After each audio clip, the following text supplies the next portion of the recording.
Smashley. Welcome back to my channel, or welcome if it's your first time. And if it's your first time, why don't you go ahead and hit that subscribe button. So as some of you guys may or may not know from watching a few previous videos, we have been working around the house doing some home decor updates. And I came up with the genius idea to kind of create this like renter-friendly kitchen reno. A little bit of a backstory, we've been renting the home that we're in now for a few years. And I swear you guys, I almost did not pick this house because of these awful green countertops. Absolutely hated them. Now green is my favorite color, don't get me wrong. It does not belong in the kitchen countertops. And to make matters worse, they definitely got a 2-for-1 special because I have this same countertop in my master bathroom. So I'm so excited. We came up with a cute little design. Really excited to kind of bring a new life to this kitchen. So let me go ahead and tell you guys what we'll be getting into today. Of course, we're gonna be wrapping the countertops and getting rid of the green. I decided to also add a peel and stick backsplash. We're gonna be adding some black accent hardware. And then we have this cute little like breakfast bar nook area. And I wanna do a faux mosaic tile moment there. Before really jumping into it, we have to get some before clips. This will be the last time that I see these green countertops as I know them. Sayonara. All right, so we're gonna start with the countertops, of course. I'm the most eager to get rid of this, but also the precision cuts are gonna be everything, so our plan is to measure twice, cut once. We picked up this peel and stick from Lechiri. We got it just off of Amazon. Of course, all of the materials that we use will be linked in the description box. And then I just wanted to show you guys kind of what we're going for here. So much better than the green. So, and then it's cool because on the flip side, there's actually a grid guideline on where to make your cuts. So we're gonna kind of work through this, start with the countertops, and hopefully it looks good.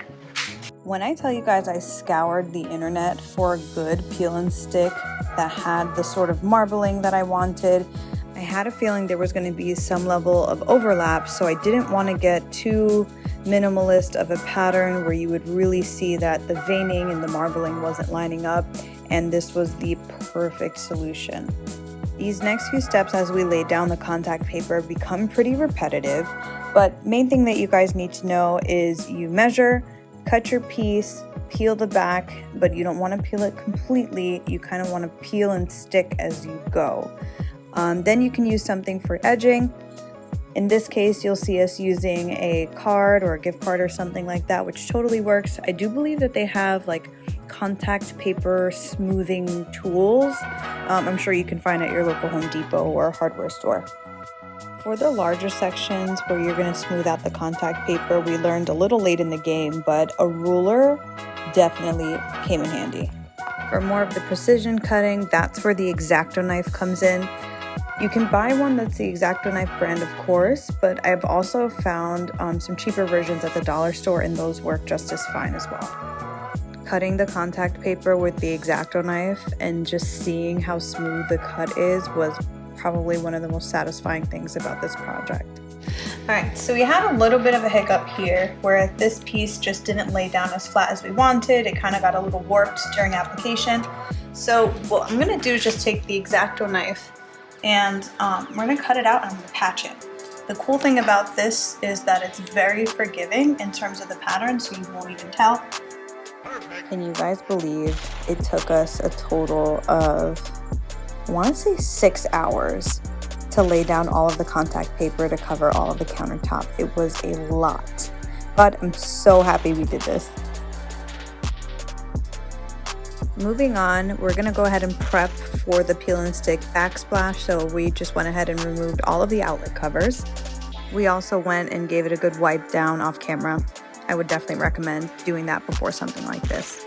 After spending so much time on the countertops, we were definitely skeptical about how easy or hard this peel and stick backsplash would be, but honestly, 10 out of 10, so easy to follow in terms of directions, and the application went by, it was so fast.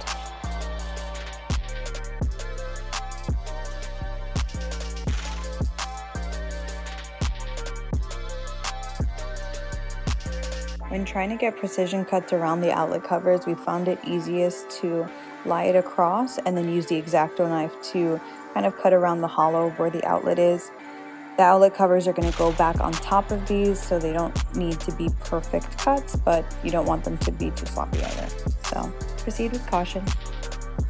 Next, once all the backsplash is laid down, we can go ahead and put those outlet covers back on and prepare for caulking. All right, so we're looking good. Total optional step I wanted to share with you guys.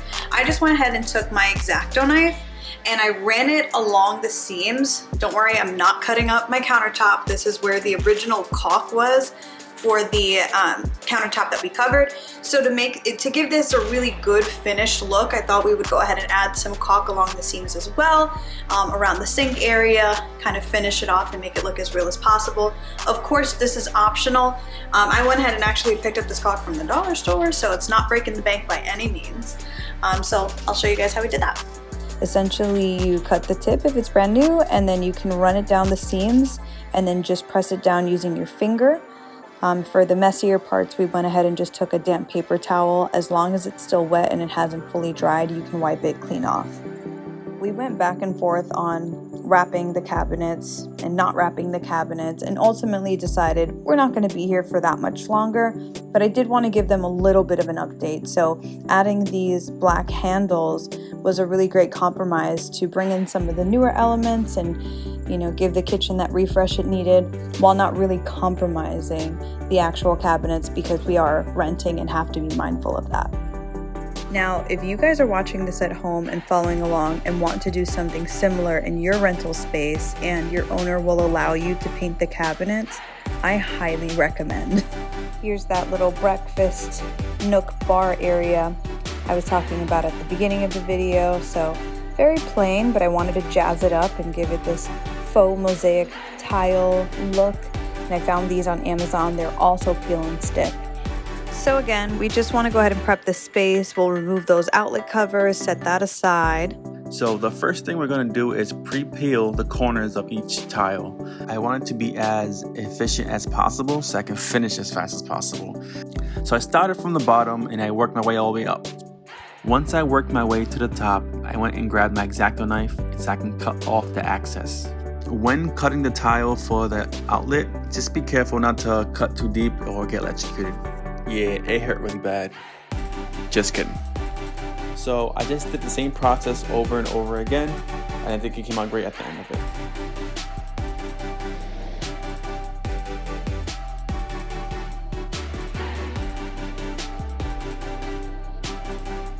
We wanted to free up some space on the counter, so we bought this paper towel holder from Amazon. You have two options. You can either screw it in or you can use an adhesive that it comes with. Obviously, we're renting, so we used an adhesive. Time for my favorite part, which is obviously styling my new countertops. I started off with a small vignette of a bunch of cutting boards that I had. I love when things are both functional and stylish whenever I'm putting together my decor, so this was a perfect for the kitchen. And you'll notice each of the little vignettes that I put together for the countertops all have that theme with them, where they're functional but also really cute and stylish for. I'm definitely one that likes to switch up the decor often, so while I love what I did with the styling here, I'm not sure how long it'll last, but with my new countertops, I have more versatility and way more options to put on the countertop for decor, and I'm so excited about that. Guys, whose kitchen is this? Whose kitchen is this? To say that I'm happy with how everything turned out would be an absolute understatement. Honestly, all of the hours of work, and as laborious and labor intensive as this was, it was so worth it. Having lived in and cooked and cleaned and all the things in this kitchen for the last few years as it was, I can already tell you day one walking into the kitchen like this, it just feels so much better. So we wish you guys best of luck. If you guys choose to do something like this at home, let us know in the comment section if you have any questions. As always, like this video, subscribe if you haven't already, and we will catch you guys in the next one.